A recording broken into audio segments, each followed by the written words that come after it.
प्रणाम गुरुजी। आज के सेशन में मेरा एक क्वेश्चन था कि स्थूल शरीर और सूक्ष्म शरीर में क्या अंतर है। क्या ये संभव है कि हम लोग सूक्ष्म शरीर से मेंस्ट्रुअल वर्ल्ड में जो दूसरे लोगों का वर्ल्ड होता कहा जाता है उनमें ट्रैवल कर सकते हैं? क्या ये ट्रैवलिंग पॉसिबल है? इस पे जरा सा आप अपने विचार हम सबको समझाएं। आपका प्रश्न था कि सूक्ष्म शरीर क्या है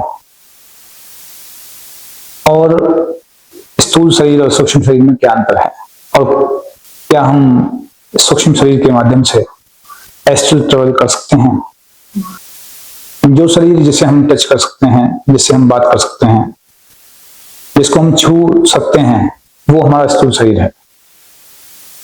लेकिन हम केवल स्थूल शरीर मात्र नहीं है, हम स्थूल शरीर से परे सूक्ष्म शरीर है। और सूक्ष्म शरीर वो अदृश्य शरीर है जिसको ना हम छू सकते हैं ना हम देख सकते हैं। लेकिन सूक्ष्म शरीर में हमारे सभी विचार, हमारी भावनाएं, हमारी समस्त स्मृतियां होती हैं। और सूक्ष्म शरीर हमारा मन, बुद्धि और अहंकार से बना हुआ शरीर है। इस शरीर को जागृत करने पर हम स्वयं का अनुभव कर सकते हैं, स्वयं को जान सकते हैं। और हमारी साधना का भी उद्देश्य, किसी भी साधना का उद्देश्य सूक्ष्म शरीर को जानना, सूक्ष्म शरीर को शुद्ध करना, प्योरीफाई करना और उसमें प्रवेश पाना होता है। सूक्ष्म शरीर से परे कारण शरीर है, और कारण शरीर जिसमें हमारे समस्त कर्मों के बीज प्रेजेंट होते हैं, उसी कारण शरीर के वजह से, उसमें निहित संस्कार की वजह से हमें बार बार इस धरती पर जन्म लेना होता है। बार बार हम मरते हैं, और जिस दिन वो साधना के माध्यम से वो कारण शरीर नष्ट हो जाता है, उस दिन हमारा जन्म और मरण की क्रिया भी बंद हो जाती है, व्यक्ति मुक्त हो जाता है। तो इसलिए जब हमारा सूक्ष्म शरीर शुद्ध होता है ध्यान के माध्यम से और अन्य क्रियाओं के माध्यम से, तो हमारे अंदर एक सकारात्मक ऊर्जा पैदा होती है, हमारे अंदर एक सकारात्मक भाव पैदा होता है, और हमें आत्मिक लाभ होना शुरू हो जाता है। हम आत्मा के अपने नजदीक पहुंचना शुरू हो जाते हैं।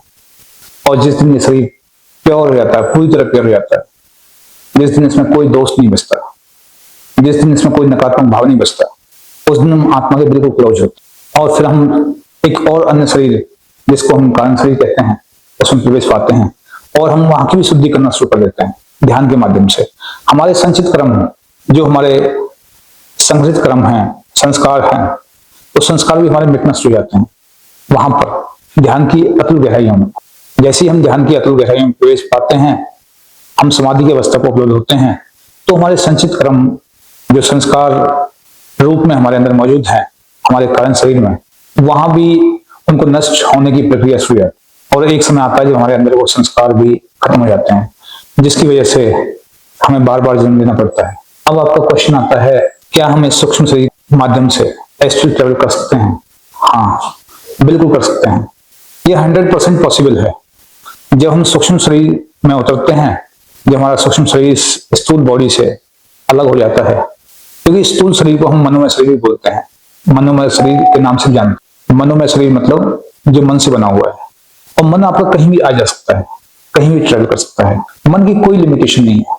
हमारे स्थूल शरीर की लिमिटेशन जरूर है, लेकिन हमारे मनोमय शरीर की कोई लिमिटेशन नहीं है, हमारे सूक्ष्म शरीर की कोई लिमिटेशन नहीं है। लेकिन जब हमारा मन एकाग्र हो जाता है, इंटेंसिफाइड होता है, तो उसमें एक अद्भुत बल आ जाता है। वो हमारे स्थूल शरीर से पृथक होकर के एक अलग यात्रा कर सकता है। लेकिन उसके लिए हमारा मन का इंटेंसिफाइड होना, स्ट्रांग होना बहुत जरूरी है। आम आदमी का मन इतना स्ट्रांग नहीं होता। आम आदमी का मन बहुत कमजोर होता है। वो इतना चलायमान होता है, इतना चंचल होता है कि वो कभी एक जगह नहीं टिक पाता। लेकिन हम जब साधना के माध्यम से मन को कंट्रोल करते हैं, मन हमारा रुक जाता है, तो मन की जो पावर है वो कई सौ गुना बढ़ जाती है।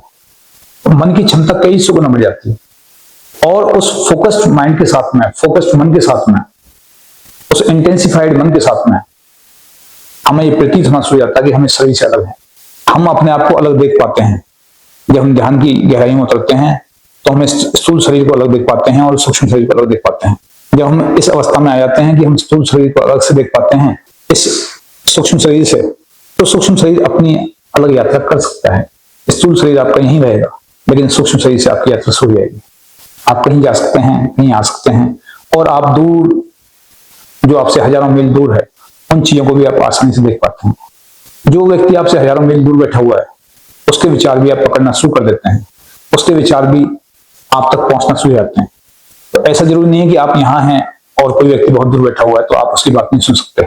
आप उसको महसूस नहीं कर सकते हैं, आप उसको महसूस कर सकते हैं, उसके विचारों की तरंग को पकड़ सकते हैं, और वो व्यक्ति क्या कर रहा है ये भी आपको दिखाई पड़ सकता है। लेकिन इस सब के लिए आपका सूक्ष्म शरीर का जागृत होना बहुत जरूरी है, जो कि ध्यान और साधना के माध्यम से ही संभव है, और किसी अच्छे गुरु के मार्गदर्शन में साधना करने से ही संभव है, वैसे नहीं।